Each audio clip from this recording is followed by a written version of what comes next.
Bangladesh cricket দলটাকে কিন্তু আমরা সবাই হৃদয়ের গভীর থেকে একবারে ঠিক এই জায়গা থেকে ভালোবাসি, কেননা এই দলটা আমাদের নিজেদের, দেশটা আমাদের নিজেদের, এই জন্য ভালোবাসাটাও আকাশচুম্বী এবং প্রত্যাশাটাও বেশি।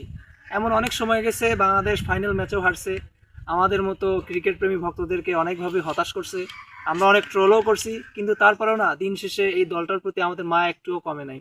কেননা যেহেতু আমাদের নিজেদের দেশ খেলতেছে এখানে, একটা এত ভালো একটা টুর্নামেন্টে বাংলাদেশ চান্স পেয়েছে, এটাই অনেক বড় বিষয়। তো আজকে ভারতের বিপক্ষে গুরুত্বপূর্ণ ম্যাচ আছে, তো আমরা সবাই আশাবাদী এবং আমরা সবাই দোয়া করছি।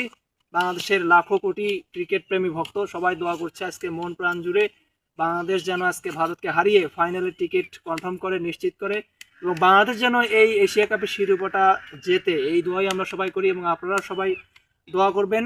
এবং টাইগাররা তোমরা সবাই এগিয়ে যাও, তোমাদের জন্য অনেক অনেক ভালোবাসা এবং ঠিক হৃদয়ের গভীর থেকে একদম বুকের বাঁ পাশে এখান থেকে সবার জন্য অনেক অনেক ভালোবাসা। আজকে সবাই সবার সেরা পারফরমেন্স দিয়ে ভারতকে দ্বিতীয়বারের মতো টি-20 ম্যাচে হারিয়ে পাকিস্তানের ফাইনালের টিকিট তোমরা নিশ্চিত করো, এই জন্য সবার জন্য দোয়া রইল। ধন্যবাদ সবাইকে। বাংলাদেশ জিন্দাবাদ।